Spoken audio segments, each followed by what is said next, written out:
My wife divorced me and took everything. You'll die broke and alone, she laughed. So I donated plasma for $40. Then the nurse saw my blood test and three men in suits rushed in. After 32 years, we finally found you. All right, Reddit. This happened 6 months ago, and I'm still trying to wrap my head around it. My ex-wife told me I'd die broke and alone. She was wrong about pretty much everything, but we'll get to that. Here's how my life went from complete disaster to something I couldn't have scripted in my wildest dreams. I'm Ethan, 45 male, and until about a year ago, I thought I had a decent life. Married to Jessica, 42 female, for 17 years. Worked at the same marketing firm for 18 years. Owned a modest house in the suburbs, had the standard two-car garage, and a retirement account I actually contributed to. Nothing fancy, but stable, comfortable. The American dream on a middle-class budget. Let me give you some context about how normal everything seemed before it all went sideways. I grew up in a working-class family in Ohio. Dad was an electrician, Mom worked part-time at the library. They taught me the value of showing up, doing the work, and living within your means. Nothing revolutionary, just basic common sense that seems to be in short supply these days. I put myself through state college working nights at a grocery store, graduated with a marketing degree, and $18,000 in student loans that I paid off in 6 years. That's the kind of guy I am. Methodical, responsible, maybe boring by some standards. But I always figured boring was better than broke. The job was solid. Senior account manager at Morrison & Associates, a mid-sized marketing firm that handled regional clients. Nothing glamorous, but I was good at what I did. Built relationships with clients, understood their needs, delivered results. My performance reviews were always strong. I'd worked my way up from junior copywriter to managing a team of 8 people. I remember my 10th anniversary at the company. They gave me a plaque and a bonus. Jessica seemed proud that day, posted about it on social media with some caption about my hard-working husband. Looking back, that might have been the last time she actually seemed proud of me. After that, the complaints started. Everyone else's husband is moving up faster, she'd say. Brandon just made partner at his firm. Why aren't you pushing for more? Brandon was her friend Ashley's husband, and apparently the benchmark for all masculine achievement in Jessica's world. The comparisons got worse over time. It wasn't just Brandon. It was Ashley's new kitchen renovation that we couldn't afford. It was their annual trips to Europe that we couldn't take. It was their Tesla in the driveway while we drove a 6-year-old Honda Accord. Never mind that Brandon worked 70-hour weeks and barely saw his kids. Never mind that Ashley constantly complained about feeling like a single parent. All Jessica saw was the stuff. Lauren's husband surprised her with a Rolex for their anniversary, she'd mentioned casually. What are you getting me? I got her a nice necklace I'd saved up for. Cost me $800. She opened it, said thanks, and I never saw her wear it. Found out later she'd returned it and bought shoes instead. Didn't even tell me, just exchanged it like I wouldn't notice. The truth was, I liked where I was. My job paid well enough. $92,000 a year plus bonuses, had good benefits, didn't require 70-hour weeks, and let me have a life outside the office. I could make it to my nephew's baseball games. Could take a Saturday to help my dad fix his deck. Could actually use my vacation days without feeling guilty. But Jessica had started comparing everything. Our house to her friends' houses, our cars to their cars, our vacations to their vacations. Nothing was ever quite enough. Then last year, the company lost its 3 biggest clients in a 2-month span. Not my fault. One company got bought out, another went bankrupt, and the third moved everything in-house. But when corporate decided to cut costs, senior managers with 18 years of seniority and full benefits packages were expensive. They laid off 6 of us in one day. I came home that Tuesday afternoon, still processing what had happened, and told Jessica. Her face didn't show sympathy or concern. It showed panic, then anger. What do you mean they let you go? What are we supposed to do now? I'll find something else. I've got severance, unemployment, and solid references. The job market for marketing. You're 45 years old, Ethan. Nobody wants to hire middle-aged men. Do you know what this does to us? To me? That conversation set the tone for everything that followed. Instead of, we'll figure this out together, it was, you failed us. Instead of support, I got lectures about my lack of ambition, my complacency, how she'd wasted years on a man who couldn't provide. Within a week, I got served divorce papers. She'd filed the day after I got laid off. Not even a pretense of trying to work things out. Her lawyer was this shark named Patricia Rothman, who specialized in taking men apart in divorce court. The divorce proceedings were brutal. Jessica's legal strategy was simple. portray me as an unemployed deadbeat who couldn't support himself, let alone contribute to a marriage. Never mind that I'd paid the mortgage for 17 years, that I'd been the primary breadwinner for most of our marriage, that I'd put her through a marketing certification program she never finished. Patricia Rothman, Jessica's lawyer, was a piece of work. First meeting, she came at me like I was some kind of criminal, demanded full financial disclosure, questioned every purchase I'd made in the last 5 years, tried to paint me as financially reckless because I'd bought a motorcycle 8 years ago, a used bike that I'd paid $3,500 for, and sold 3 years later for $2,800. But in Patricia's narrative, I was some kind of irresponsible man-child wasting money on toys. Meanwhile, Jessica conveniently forgot to mention the $4,200 she'd spent on a girls' trip to Nashville the year before, or the $1,800 designer handbag I'd given her for Christmas that she absolutely had to have, or the fact that she'd gone through 3 different small business ideas in 5 years, each one requiring startup costs that came from our joint account, and none of them ever generating a single dollar in profit. Her lawyer presented bank statements showing my recent spending, unemployment barely covering basic expenses, occasional splurges on takeout because I was too depressed to cook. Made it look like I was spiraling financially. Never mentioned that I'd been the stable one for 17 years, while Jessica bounced between part-time jobs and entrepreneurial fantasies. My lawyer was decent but overworked, and I couldn't afford his hourly rate for long once my severance started running out. He charged $300 an hour, and every email exchange, every phone call, every document review added up. I burned through $8,000 in legal fees before we even got to court. Jessica, meanwhile, had help from her parents and apparently had been preparing for this. She had documentation of every purchase I'd made, every checking account withdrawal, built this narrative that I was financially irresponsible, despite having been the stable one for nearly 2 decades. The judge looked at the facts. I was unemployed, she had a job, I had no immediate prospects, she was financially vulnerable. Never mind that she'd filed before I even had time to job hunt. Never mind that she'd been planning this exit strategy while I was still bringing home a paycheck. I got to keep my clothes, my dad's old watch that he'd left me when he passed, and my personal items. That's it. The house went to Jessica. She'd keep it until it sold. Then we'd split proceeds, except her legal fees came out first. The car I'd been driving went to her because it was technically in both names, and she needed reliable transportation. My 401k got split. The savings account got drained by legal fees. When everything was finalized, I had $183 in my checking account and a storage unit full of boxes. I moved into a studio apartment in a building where the elevator worked maybe half the time. The place was maybe 400 square feet, including the bathroom. My bed was a futon that smelled like someone else's regrets. The worst part wasn't even the financial devastation. It was the night the divorce was finalized. Around 9 p.m., my phone rang. Jessica's number. I almost didn't answer, but some part of me thought maybe, just maybe, she was calling to apologize, or at least acknowledge that things had gotten out of hand. I answered. Hello?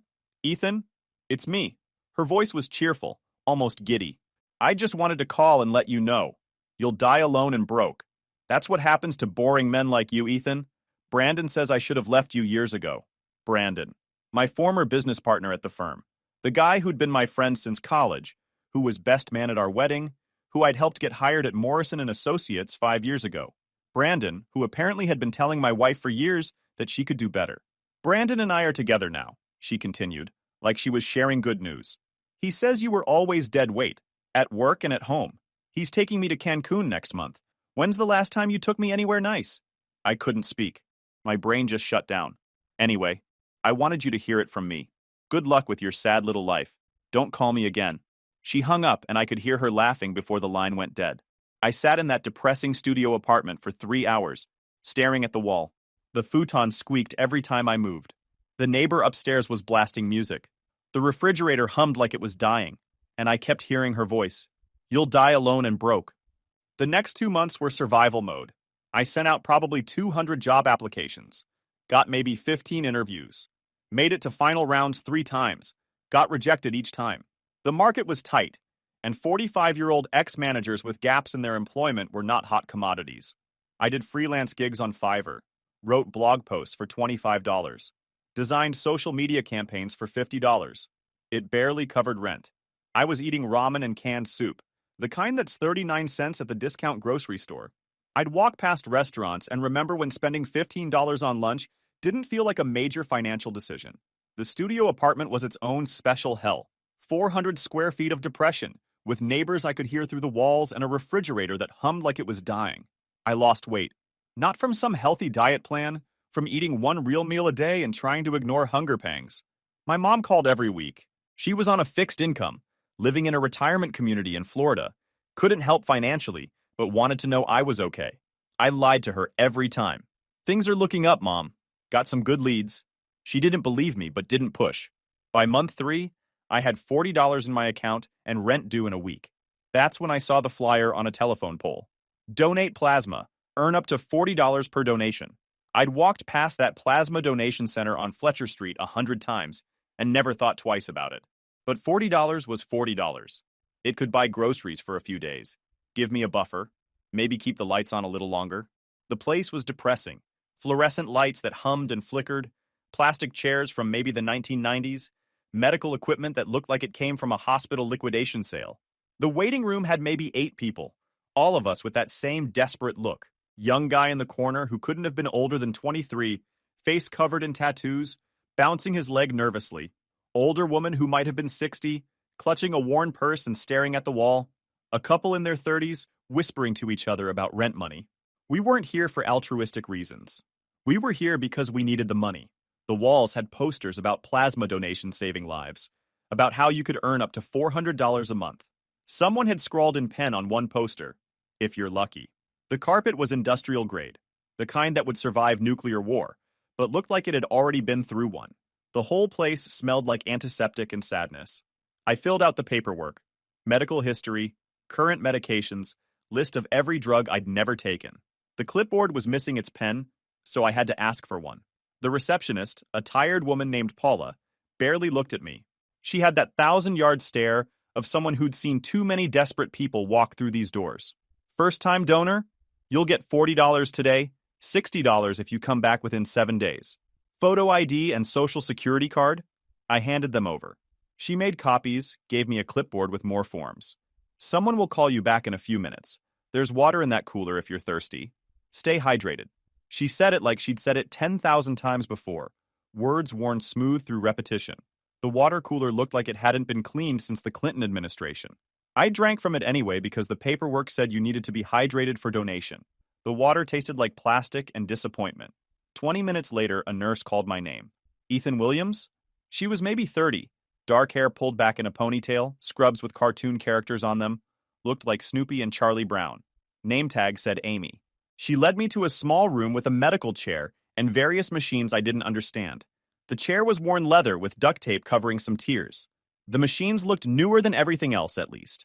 Okay, Ethan. I'm going to take your vitals, do a quick health screening, and draw some blood for testing.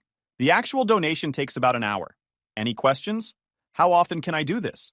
Twice a week, with at least 1 day between donations. Some of our regular donors come every Tuesday and Thursday like clockwork. She wrapped the blood pressure cuff around my arm. It felt like the universe telling me this was my future. Coming to this depressing place twice a week to sell my blood for gas money. 120/78. That's good. Heart rate normal. You're healthier than most people who come in here. She drew several vials of blood, labeled them carefully. I'll send these to the lab. Results take about 5 minutes. I'll be right back. She wasn't. 5 minutes passed, then 10, then 15. I watched through the window as Amy sat at a computer terminal in the office area, staring at the screen. Her face changed, from routine boredom to confusion, then something else. She picked up a phone, spoke rapidly to someone, her free hand gesturing at the monitor. In that way people do when they're trying to explain something they don't fully understand. Another staff member joined her. Older guy, maybe the lab supervisor. He looked at the screen, then at me through the window, then back at the screen. His mouth formed a perfect O of surprise. Then a third person arrived, younger woman in scrubs, and all 3 of them were staring at that computer like it was showing them lottery numbers. Amy's conversation on the phone got more animated. I could see her nodding, writing things down, checking the monitor again. The other 2 staff members were talking to each other, one of them pulling out what looked like a medical textbook and flipping through pages. She hung up the phone and came back in. Her hands were shaking slightly. "Sir," she said, trying to keep her voice steady, "I need you to stay exactly where you are. Don't move. I need to call someone. What's wrong? Is something wrong with my blood? Just, please wait. Someone's coming to explain everything. Am I dying? Do I have cancer or something? No, nothing like that. But I really can't explain. Someone will be here very soon. She left again, and I watched her make another phone call. This time, her voice was more urgent. I caught fragments through the door. Confirmed 3 times. Genetic markers match. You need to come immediately. 20 minutes later, the front door burst open. 3 men in expensive suits walked in. Not walked, stormed. The kind of suits that cost more than my car used to. The lead guy was maybe 65. Silver hair, charcoal suit that probably cost $5,000. He had this intensity to him, like a man on a mission. He walked straight to my room, and Amy stepped aside. The man just stood there for a moment, staring at me like I was some kind of miracle. His eyes actually had tears in them. After 32 years, he whispered. After 32 years of searching, we finally found you. I'm sorry. Who are you? He seemed to remember himself. My name is Robert Sterling. I'm the CEO of Sterling Pharmaceuticals. And Mr. Williams, what we've discovered in your blood is nothing short of miraculous. They moved me to a private office in the back. Proper office, not the donation rooms. Dark wood desk, leather chairs, diplomas on the walls. One of the suits turned out to be the center's director, who apparently dropped everything when Amy called. The other was Sterling's head of research, Dr. Philip Hayes. Robert Sterling sat across from me, hands folded on the desk, and I watched this 65-year-old billionaire try to compose himself. Mr. Williams, he began, and his voice had this weight to it, like every word was carefully chosen. Are you familiar with Kellerman syndrome? No. He pulled out a folder, opened it to show me medical charts I didn't understand. Graphs, numbers, technical terms that might as well have been written in another language. It's a genetic disorder that attacks the nervous system in children. Usually appears between ages 3 and 8. The first signs are subtle. A child drops things more often, struggles with buttons, has trouble with tasks they used to do easily. Parents often think it's just clumsiness, a phase. But then it progresses. He paused, staring at one of the charts like it was showing him something from his own past. The disease causes progressive loss of motor function. Walking becomes difficult, then impossible. Fine motor control disappears. The nervous system essentially short-circuits, sending the wrong signals, then fewer signals, then eventually nothing. Cognitive decline follows. Not always, but often enough. And it's universally fatal. Average life expectancy after diagnosis is 18 months. Some children last 2 years. Very few make it to 3. There is no cure. Or rather, there wasn't. He pulled out another document. This one looked like a photograph that had been printed and reprinted many times over the years. A little girl with dark hair and his same eyes sitting in a wheelchair, smiling despite everything. In 1992, my daughter Rebecca was diagnosed with Kellerman's. She was 9 years old. Active kid. Played soccer, loved gymnastics, was always moving. Then one day she tripped during practice. Just a simple fall, nothing major. But she kept falling. Over and over. Took her to 3 different doctors before one of them recognized what we were dealing with. His voice cracked slightly. We tried everything. Experimental treatments in the US. Trials in Europe and Asia. Alternative medicine that probably did nothing but gave us something to hope for. I spent over $2 million chasing any possibility, no matter how remote. None of it worked. I watched my daughter lose the ability to walk, to feed herself, to write her name. She died 3 months before her 12th birthday, and there was nothing I could do to save her. The silence in that room was heavy. The other 2 men weren't looking at Robert anymore, probably because they'd heard this story before and knew how much it cost him to tell it. I'm sorry for your loss, but I don't understand what this has to do with me. Dr. Hayes spoke up.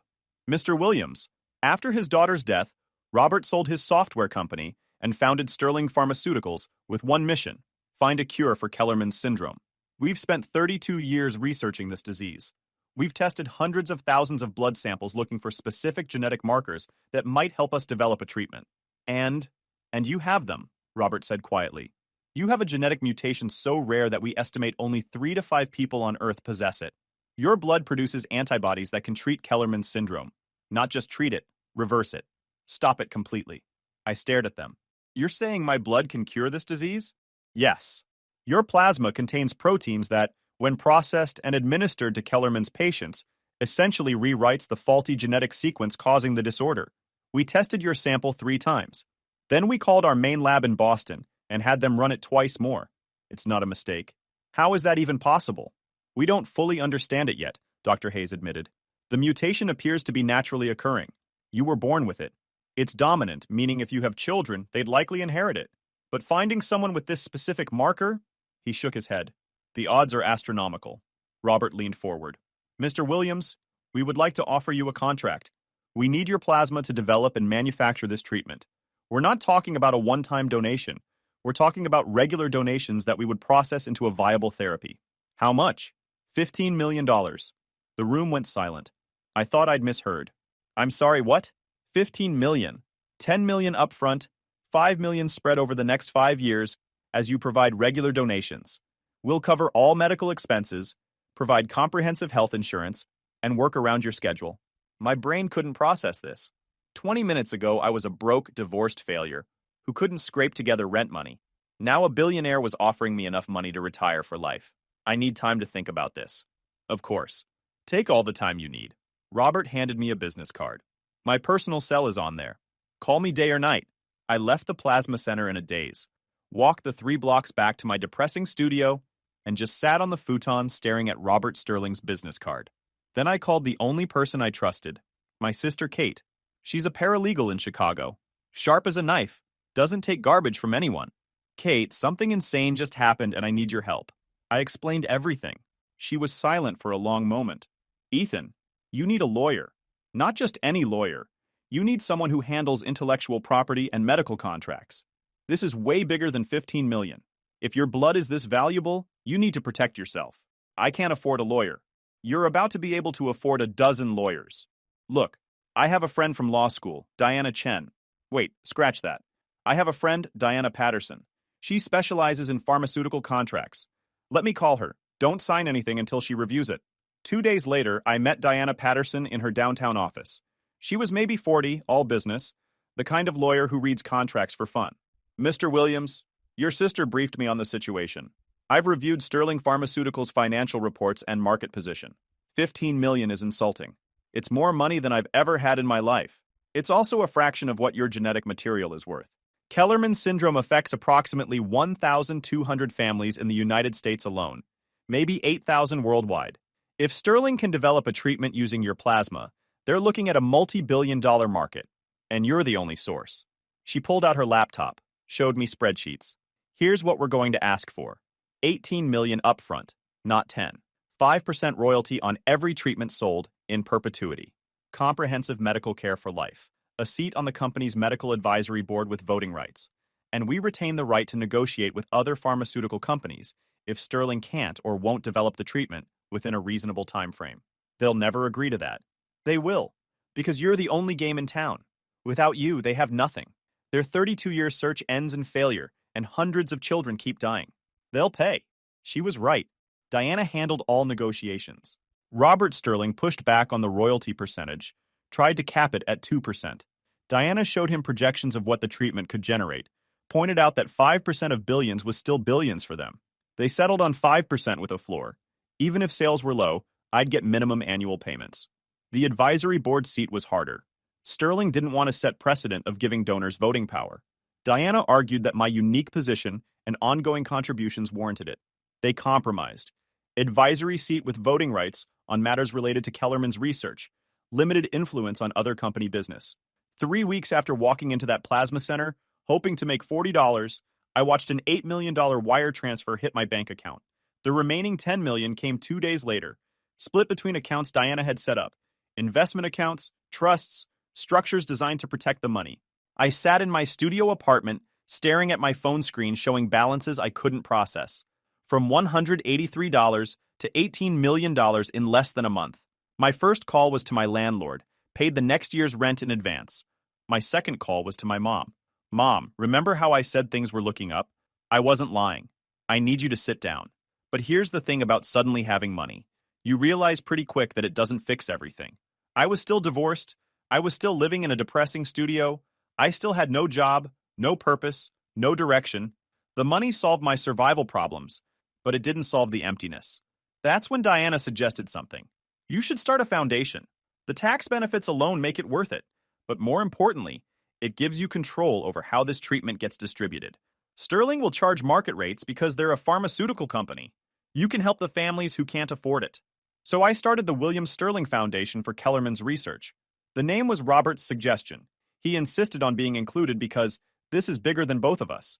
The foundation's mission was simple: ensure every child diagnosed with Kellerman's syndrome got access to the treatment, regardless of their family's ability to pay. Sterling agreed to provide the treatment to foundation-approved families at cost.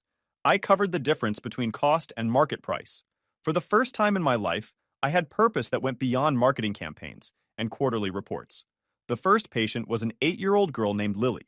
Her parents, Tom and Michelle, had exhausted their savings, maxed out credit cards, started a crowdfunding campaign that barely made a dent in the projected costs. The treatment would cost $180,000 per year for at least 3 years. They couldn't afford it. I got their case file one afternoon, read through Lily's medical history, saw photos of this smiling kid who loved drawing and had wanted to be a veterinarian. Her symptoms had started when she was 6, dropped her pencil during art class one day, and couldn't pick it up properly. Over the next year, she went from active kid to needing a wheelchair. Her drawings went from detailed animals to shaky stick figures to nothing because she couldn't hold a pencil anymore. Through the foundation, we covered it completely. I met Lily 3 months into her treatment at the Sterling Research Facility. She was in physical training, working with an occupational trainer on hand coordination. They had her picking up small blocks, stacking them, simple tasks that most 8-year-olds could do without thinking. She picked up a block with her left hand, slowly, carefully, but she did it, placed it on top of another block. The trainer smiled and made a note on her clipboard. Lily looked up at her mom with this expression of pure joy. "I did it! Mom, did you see? I picked it up!" Michelle started crying, just completely broke down right there in the training room. Tom put his arm around her, and he was crying too. I stood there like an idiot, not knowing what to do with my hands, feeling my own throat get tight. Later, Michelle showed me a video on her phone. Lily running around their backyard, chasing their dog, laughing. This was recent, maybe 2 weeks ago. The same kid who couldn't hold a pencil 6 months earlier was running and playing like any healthy 8-year-old. "You gave us our daughter back," Michelle sobbed, grabbing my hands. "We thought we were going to lose her. We were planning her funeral. And now she's talking about what she wants to be for Halloween. She wants to be a superhero because she says you're her superhero." That's when it hit me. This was worth more than any amount of money. This wasn't about the dollars. It was about kids who were dying getting a chance to live. It was about parents who'd given up hope finding a reason to hope again. I went home that night, sat in my still mostly unfurnished apartment, and just cried. First time I'd cried since the divorce finalized. But these weren't sad tears. They were relief and purpose and the overwhelming realization that my life actually meant something now. Over 6 months, 42 children received treatment through the foundation. 42 families who'd been planning funerals started planning birthdays again. The foundation's newsletter shared updates. Lily could write full sentences now. A 6-year-old named Connor took his first steps in 8 months. A 9-year-old named Sophie returned to school. Robert Sterling and I had lunch monthly to discuss the research and foundation work. He treated me like an equal partner, asked my opinion on research directions, invited me to board meetings. The man who'd lost his daughter 32 years ago had turned his grief into something that saved lives. "Rebecca would have liked you," he told me once over coffee. "She wanted to be a doctor, said she was going to cure diseases. In a way, you're doing what she never got the chance to do." Then 2 months ago, everything shifted again. I got a call from Diana. "Ethan, have you been watching the news about Morrison and Associates?" "No, why would I?" "Federal prosecutors just announced charges against several employees for embezzlement. They've been investigating for 8 months. You might want to sit down." She sent me a link. The headline made my blood run cold. Former marketing executives charged in multi-million-dollar embezzlement scheme. The article detailed how someone had been systematically stealing from Morrison and Associates for over 3 years. Created fake vendor accounts with names like Premier Marketing Solutions and Strategic Brand Consulting LLC, companies that sounded legitimate but didn't actually exist. They'd approve fraudulent invoices for services never rendered, then divert payments to offshore accounts. The total theft was close to $4.3 million. The names charged: Brandon Walsh and Jessica Williams, my former business partner and my ex-wife. The article went into detail about how the scheme worked. Brandon, as head of vendor relations, had the authority to approve new vendors and sign off on contracts up to $50,000 without additional oversight. Jessica, who'd worked in accounts payable before we married, knew exactly how the payment systems worked, knew which controls existed and which ones were more lax. They'd started small, Invoices for $5,000 here and there, amounts that wouldn't trigger additional scrutiny. But over 3 years, they got bolder. The fake invoices grew larger. They created elaborate paper trails, fake contracts, even fake email exchanges between vendor representatives and Morrison staff.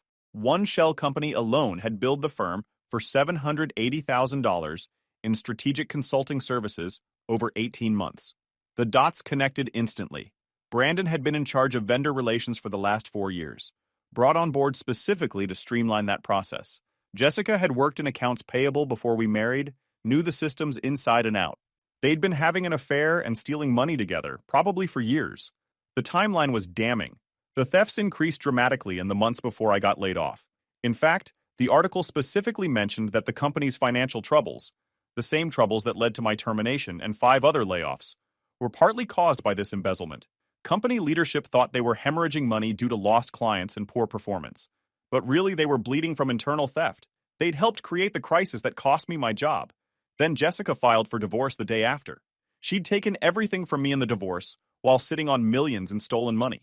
The trip to Cancun she'd bragged about, funded by theft, the new car Brandon was driving, stolen money, the condo they'd moved into together downtown, the one with the rooftop pool and views of the city, stolen money. The article quoted the federal prosecutor.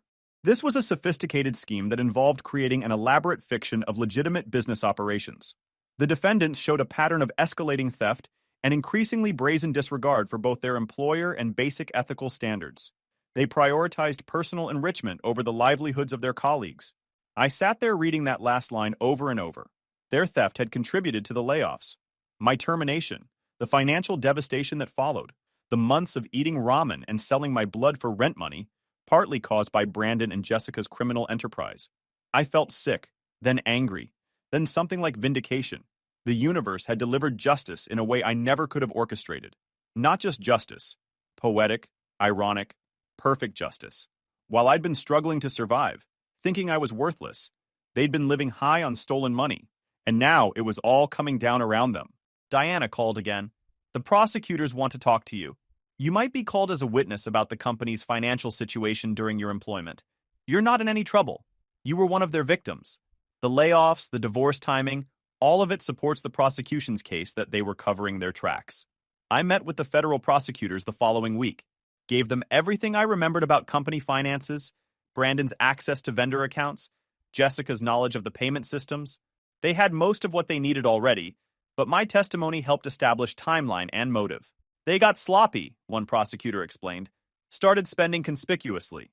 New cars, expensive vacations, a condo they shouldn't have been able to afford. Someone at the company noticed discrepancies in vendor payments, reported it to corporate, and corporate called us.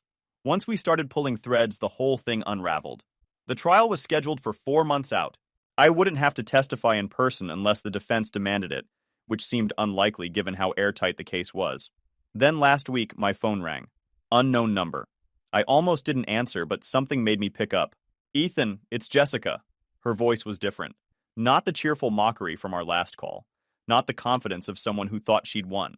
This was desperation. Ethan, I need help. Brandon and I are in serious trouble. The charges, the legal fees. I need money. We're going to lose everything. I said nothing. Let the silence stretch. Are you there? Please, Ethan. I know things ended badly between us, but we were married for 17 years. That has to count for something. I'm begging you. You called me the night our divorce finalized, I said quietly. Do you remember what you told me? I was angry. I didn't mean... You told me I'd die alone and broke. You told me I was boring. That Brandon said you should have left me years ago. Then you laughed. You actually laughed. I'm sorry. I was wrong about everything. Please, we're desperate. You and Brandon destroyed my career. You stole from the company, caused the financial crisis that got me fired, then took everything I owned in the divorce. While you were spending stolen money on trips and cars and your new life together, we'll pay it back. We'll make it right. I just need help with the legal fees. Please, Ethan. You were always so kind, so understanding. Maybe we could work something out? I thought about Lily running around her backyard, laughing. Thought about Connor taking his first steps. Thought about Sophie going back to school. 42 kids who were alive because of something I could give. No. What? No. You made your choices, Jessica. You chose to steal. You chose to have an affair with my business partner. You chose to file for divorce the day I lost my job. You chose to call me and mock me when I had nothing. Those were your choices. Now you get to live with the consequences. You're going to let me go to prison? I'm not doing anything to you. The federal government is prosecuting you for crimes you committed. I'm just declining to fund your defense with money you think I don't have. What does that mean? It means you were wrong about me dying alone and broke. I'm not alone. I'm surrounded by people who value me. I'm not broke. I'm doing better than I ever did. And I'm doing work that actually matters. Work that saves children's lives. While you were stealing and lying and destroying people, I was building something real. Please. You told me I'd die alone and broke. You were wrong. But you're learning exactly what it feels like to lose everything. Good luck with your sad little life. Don't call me again. I hung up. The trial concluded yesterday. Brandon got 7 years in federal prison. Jessica got 5. Full restitution ordered, though they'd already spent most of what they'd stolen. Their assets got seized. The condo, the cars, the bank accounts, everything. I didn't attend the sentencing. Didn't need to. Diana called with the update, and that was enough. Kate called earlier today. So I heard Jessica and Brandon got sentenced. How do you feel? Honestly, I feel nothing. They're not my problem anymore. I've got actual problems to focus on, like whether the foundation should expand to other rare diseases, or if I should get Max a brother, or if Robert's right that I should consider running for the Sterling board full-time. Look at you, all responsible and adult, she laughed. Who knew plasma donation would be your turning point? Technically, I never even got the $40. They didn't pay me once they realized what they'd found. The greatest investment you never made. I'm looking at Max now, watching his paws twitch while he dreams. The house is quiet in a good way. Not the oppressive silence of the studio apartment, but the peaceful quiet of a place that's actually home. Guys, we are so close to hit 100,000 subscribers on this channel. If you are not subscribed to the channel, please consider subscribing. It really helps hit that 100,000 mark. Thanks for making this dream come true.